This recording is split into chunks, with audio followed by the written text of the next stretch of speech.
Jadi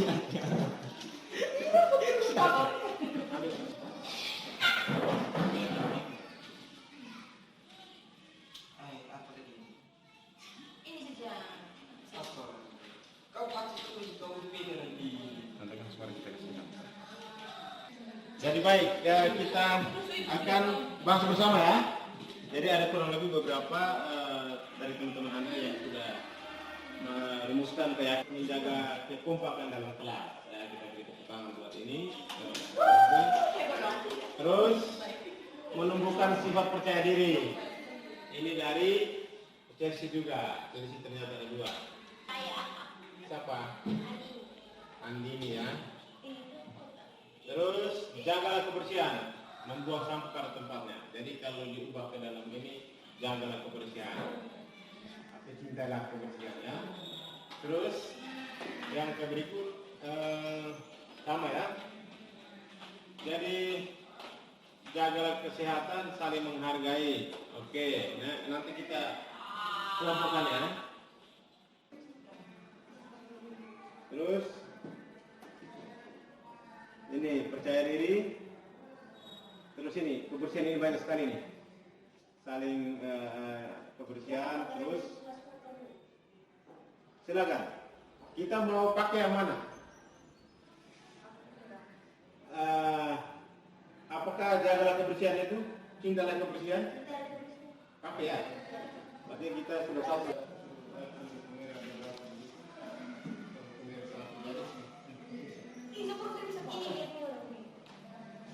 Oke, yang pertama adalah kita harus cintalah kebersihan ya. Semua kelas berkeyakinan untuk mencintai kebersihan. Itu sudah. Yang kedua, jagalah kesehatan. Atau saling menghargai. Mana yang kita di kelas saling menghargai ya? Oke, berarti kita pakai itu. Jaga ketertiban, saling menghargai, terus apa nih? Kekompakan, kerjasama ya? Iya, saling kerjasama ya. Terus apa lagi? Ya, percaya diri. Jadi kurang lebih ada berapa tadi? 4 ya. Cintai kebersihan, saling menghargai, ya, kerjasama dan percaya diri. Itu ya. Tulis di situ. Keyakinan kelas kami. Yang pertama adalah mencintai kebersihan. Yang kedua adalah saling menghormati atau menghargai. Terus kerjasama, saling bekerja sama dan percaya diri. Yang kedua apa tadi Pak? Yang kedua adalah saling menghargai atau menghormati. Jadi kita sepakat 4 atau ada yang mau tambah? Silakan. Dalam kelas itu. Selama kurang lebih 3 tahun itu menjadi keyakinan Anda bahwa iya boleh. Ada di situ. Rasa aman, kelas yang ini satu santai. Silakan. Jadi sebagaimana disampaikan oleh Bapak Kaur Berkolom tadi, bahwa pada kesempatan ini kami karena semangat kita itu adalah untuk berbagi, memberikan informasi yang kita dapatkan kepada teman-teman yang lain. Nah, kita kembali pada topik kita, yaitu tentang budaya positif. Jadi kalau kita bicara tentang budaya, kan kita sudah tahu semua. Nah, budaya positif ini itu berkaitan erat atau masih beririsan dengan aturan. Kalau aturan itu sifatnya memaksa atau bersifat hukuman, maka budaya positif itu adalah kebalikannya. Kita kembali ke budaya positif ya. Semoga kita bisa ikut ya. Jadi budaya positif di sini adalah budaya ketika menciptakan suatu tradisi atau kebiasaan yang ada di sekolah atau di lembaga kita. Tapi karena memang tidak ada, tapi saya berharap teman-teman bisa mengikuti saja. Mungkin bersampingan dengan teman di samping, coba kita tes atau lakukan pernyataan ini dengan judul yaitu coba lakukan. Nah, harap kita jangan mengasosiasikan ke hal lain. Ya, anggap saja yang di samping adalah A dan sebelahnya adalah B. Tugas kita adalah mengembangkan salah satu tangan kita. Lalu bayangkan bahwa kita sedang menyimpan sesuatu yang sangat berharga di balik kepalan tangan kita itu. Karena sesuatu yang berharga tadi, maka kita harus menjaga, memegangnya dengan penuh erat. Bisa kita lakukan, kita genggam yang sekuat mungkin. Satu tangan saja, dua. Lalu yang kedua, samping kita untuk mencoba genggaman kita, membuka. Coba. Kita yang sementara menggenggam, itu kita membayangkan bahwa apa yang kita genggam itu adalah sesuatu yang sangat berharga. Sekalipun dihardik, diintimidasi, disuap, digoda, itu barang lebih berharga. Boleh kita lakukan sama kepada teman di samping. Nah, kalau sudah kita lakukan maka selanjutnya, jadi bahwa ternyata yang pasti bahwa ketika kita menggenggam dan kita membayangkan sesuatu yang berharga itu, kita akan berjuang habis-habisan mempertahankan itu. Yang pasti kita akan mempertahankan itu. Lalu pertanyaan, siapakah yang bisa mengontrol itu? Yang pasti kita akan menjawab. Apa orang sekitar? Jawaban yang pasti adalah bahwa yang mengontrol atau mengendalikan itu adalah kita sendiri. Karena barang berharga, tentu kita yang mengendali sebagai pengendalinya. Oke, baik Bapak Ibu, ini apa yang saya sampaikan ini berkaitan dengan apa yang hendak akan kita bahas bersama di sini. Nah, untuk menjawab itu, saya mengajak kita semua, mari kita ikuti materinya ya. Yang berikut tentang konsepsi budaya positif itu ternyata terdapat beberapa bagian. Ada beberapa poin. Jadi kalau untuk kita membuat sebuah budaya positif di sekolah kita, maka yang pertama adalah disiplin positif dan nilai-nilai universal. Bahwa ternyata di balik setiap disiplin positif mungkin agak asing ya. Sebenarnya disiplin positif itu di perspektif kita itu adalah aturan. Jadi seperti itu ya. Tetapi sesungguhnya disiplin positif di sini lebih menekankan pada bagaimana kita menciptakan sebuah kebiasaan yang kemudian itu bisa menjadi sebuah budaya. Yang kedua, teori motivasi, bahwa setiap tindakan perilaku kita itu karena ada dorongan. Misalkan dalam konteks anak sekolah, dia melakukan tindakan atau suatu perbuatan itu karena ada dasar oleh beberapa hal yang mendorong. Lalu yang berikut tentang hukuman dan penghargaan serta yang terakhir adalah restitusi. Jadi bahwa dalam praktik pembelajaran di kelas yang diharapkan oleh kita itu, oleh Bapak Ibu guru itu nanti kita harus restitusi sebenarnya. Jadi itu, kalau kita sampai pada untuk mencapai ke sebuah budaya positif itu kita harus tahapan-tahapan seperti itu. Lalu yang berikut keyakinan kelas. Kita tadi berdebat tentang aturan dan lain sebagainya. Itu sesungguhnya itu adalah keyakinan kelas. Jadi kalau aturan, taktik itu sifatnya begini, maka kalau di budaya positif itu namanya keyakinan kelas.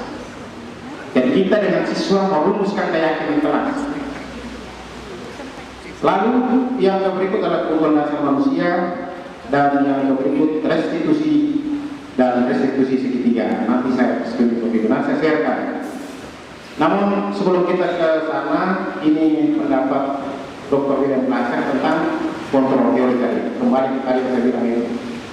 Jadi selama ini ternyata di dalam perspektif kita itu bahwa siswa itu kan sebagai sebuah objek dan kita sebagai pengendali. Hal ini kemudian ditepis. Itu dikenal dengan teori stimulus respons. Nah ini kemudian digugurkan oleh William Glaser. William Glaser bilang begini dalam teori kontrolnya. Dia bilang ilusi guru mengontrol siswa. Yang kedua, ilusi bahwa semua penguatan positif efektif dan bermanfaat. Lalu ilusi bahwa kritik yang membuat orang merasa bersalah dapat menguatkan karakter. Lalu ilusi bahwa orang dewasa memberi hak untuk memaksa. Jadi bahwa kita itu tidak bisa memaksa siswa. Seperti itu.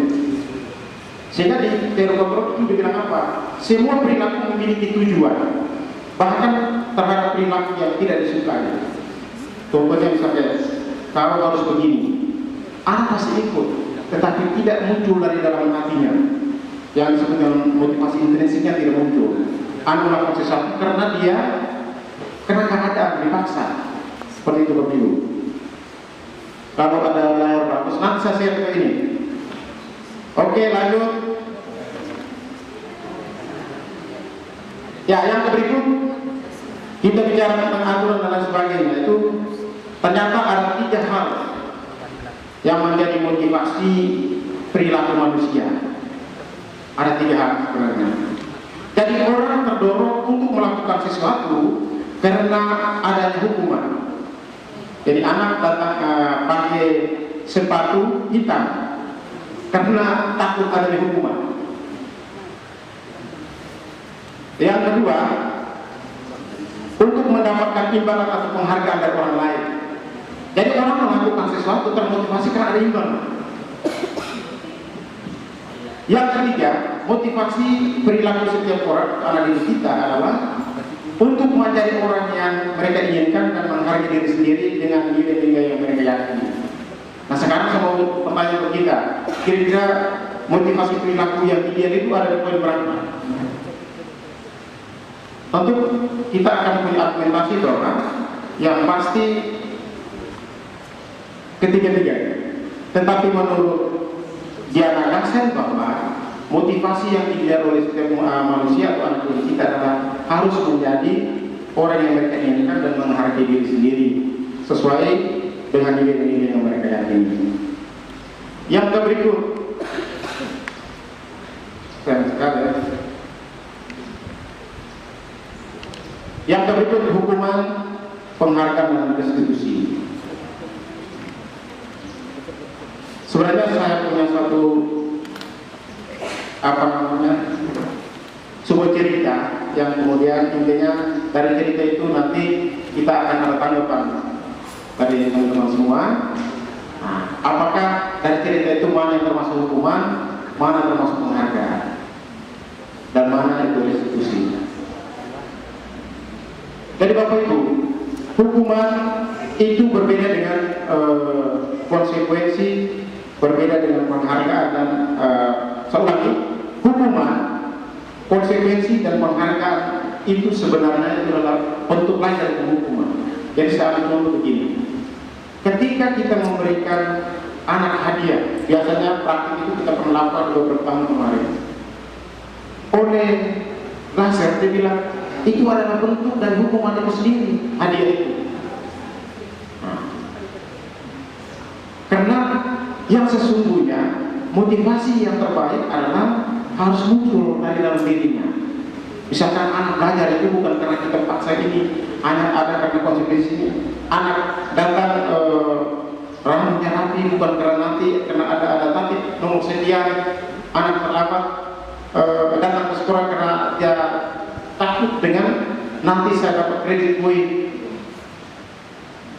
Tetapi yang sebenarnya adalah bahwa anak datang ke sekolah itu karena memang sebuah niat yang muncul atau motivasi dari dalam diri sendiri atau dikenal dengan motivasi intrinsik, sehingga itu kuat. Seperti itu. Lalu yang kita buat ini sebenarnya itu bukan hukuman, tapi itu adalah konsekuensi. Jadi kalau konsekuensi itu anak sudah tahu kalau saya langgar ini, tentu ini yang akan saya dapatkan. Seperti itu. Lalu yang berikut restitusi Bapak Ibu. Memang itulah tanggung jawab kita sebagai guru ini sangat rumit kalau memang kita terus mengembangkan diri. Karena memang dia punya tuntutan itu sekarang semakin ketat untuk kita. Maka peran guru yang semestinya adalah harus melakukan sebuah restitusi.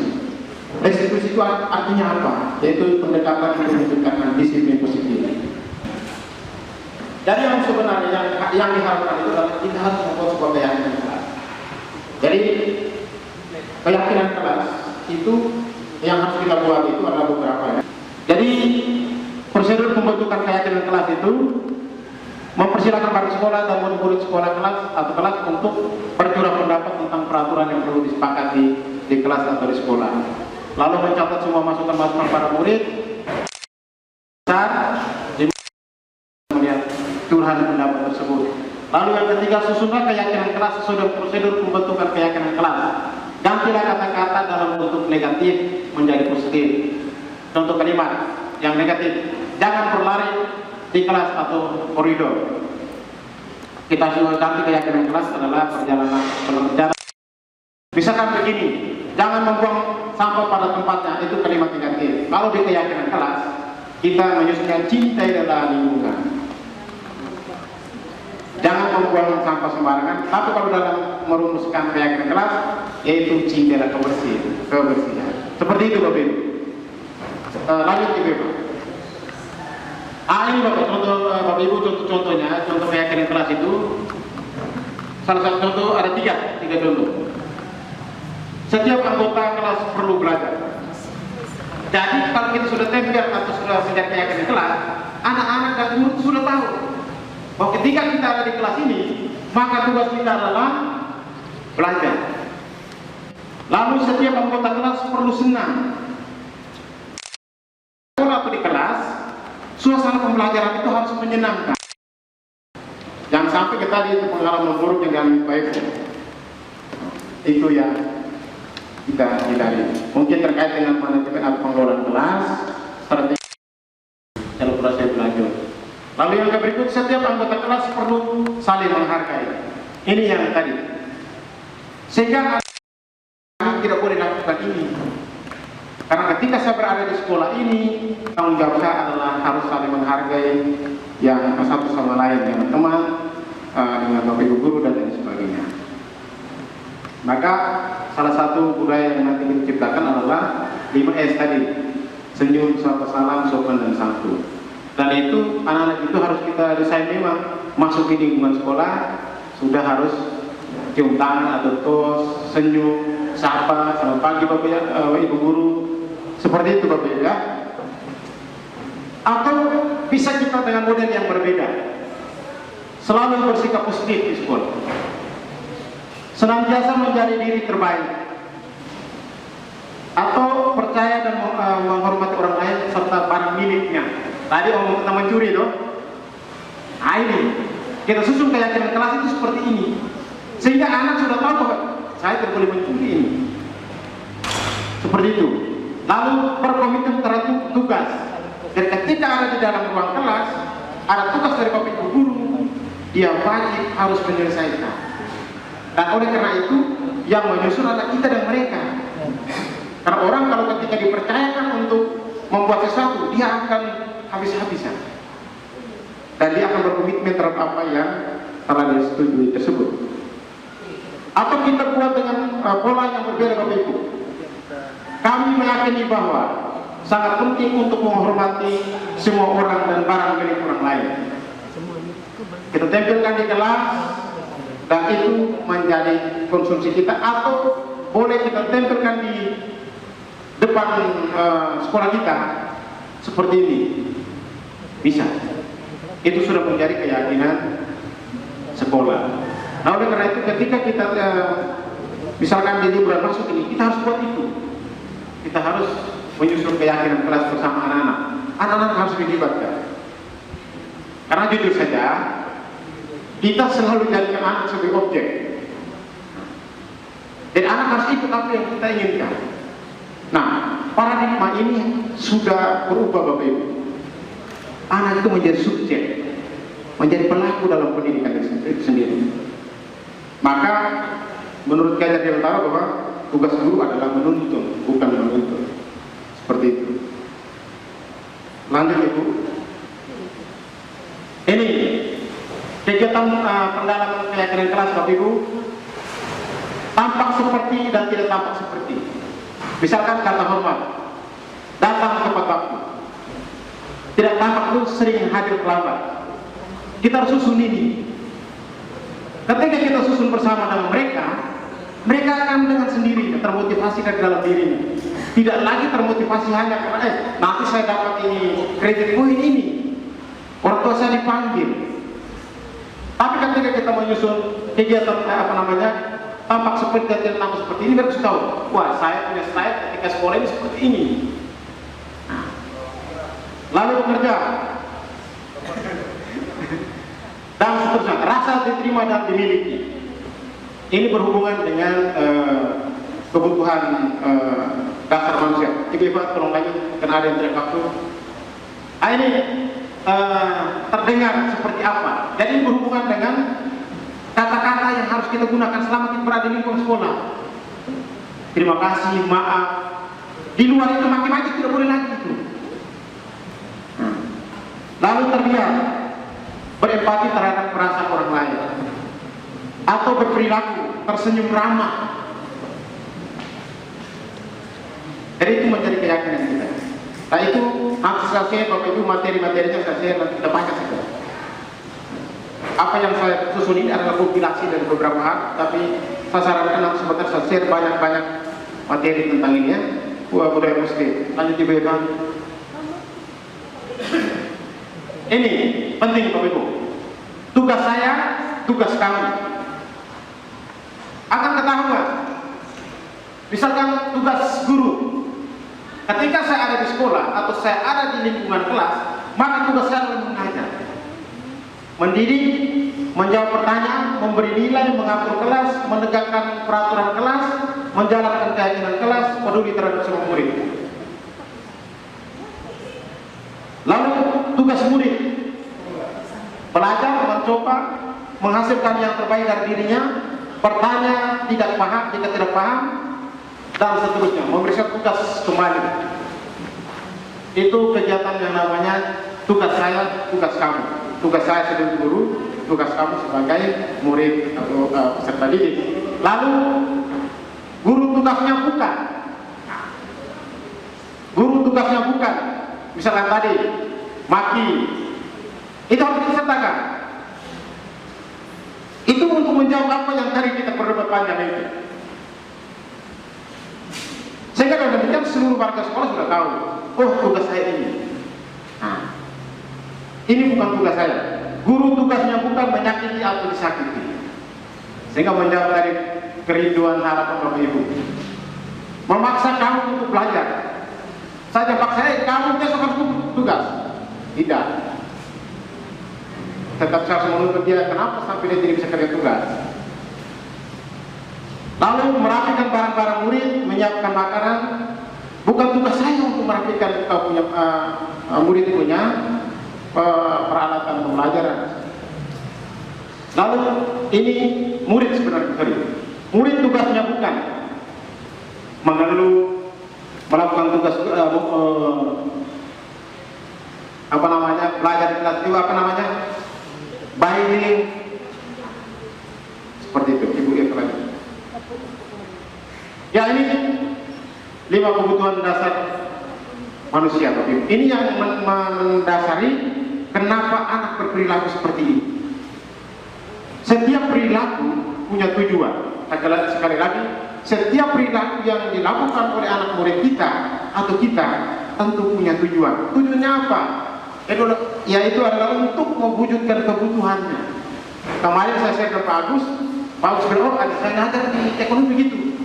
Nah, itu betul. Nah, seperti itu. Aduh, gimana sudah ini? Apa? Lebihnya apa? Sambil ya, yang pertama, kebutuhan pertama adalah survival. Atau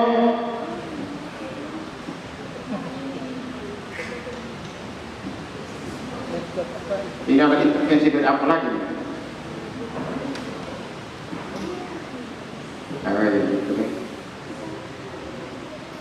Ya, sekali lagi, kebutuhan pertama adalah kebutuhan akan hidup, survive. Bahasa Inggris survive itu apa? Survive, ya, untuk mempertahankan hidup. Jadi dia harus makan. Saya ambil contoh begini. Ketika kita mengasihkan anak merebut makanannya, makanan temannya di kelas. Ketika sebentar makan dia datang ambil. Nah, kita guru ini harus mengidentifikasi anak ini sedang memenuhi kebutuhannya apa. Apakah kebutuhan akan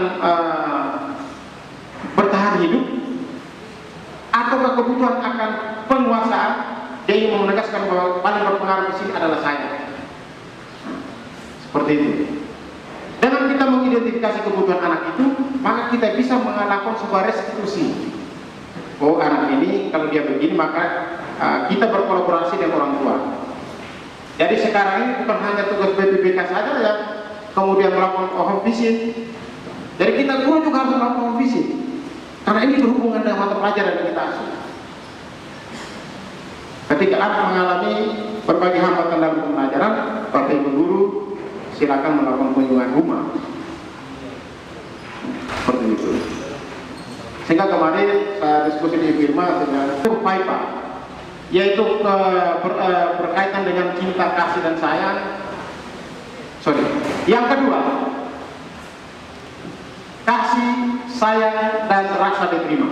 Kadang anak melakukan sebuah perbuatan, walaupun itu negatif, tetapi hanya untuk memenuhi kebutuhan kasih sayang ini, karena dia tidak dapatkan di rumah atau tidak dapatkan di lingkungan. Kebutuhan lain adalah kebebasan.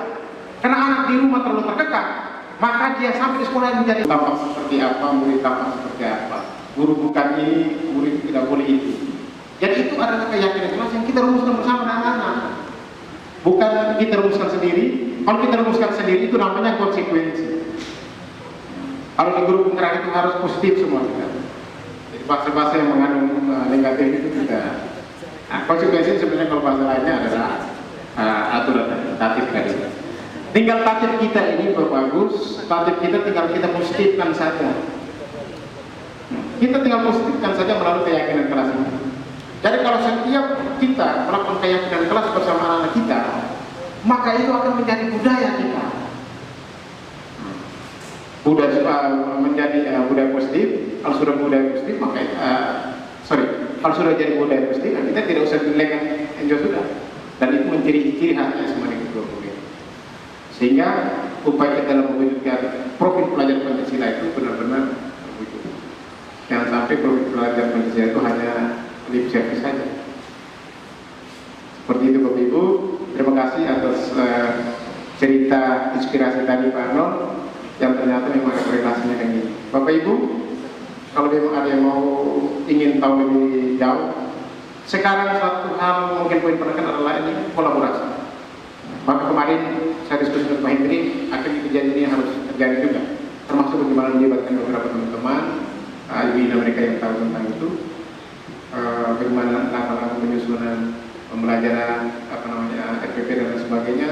Pada isi mereka dan beberapa teman-teman yang sudah paham tentang Google Master Google Trainer ya. Jadi itu disediakan kita semua, karena memang prinsip untuk mewujudkan proses belajar Pancasila tadi itu beberapa pendekatan yang harus kita buat. Baik Bapak Ibu, demikian saja. Terima kasih, kurang dan lebih saya mohon maaf. Salam sukses untuk kita semua. Terima kasih. Terima kasih. Kita beri tepuk tangan untuk Pak Marcel. Ya, selanjutnya kita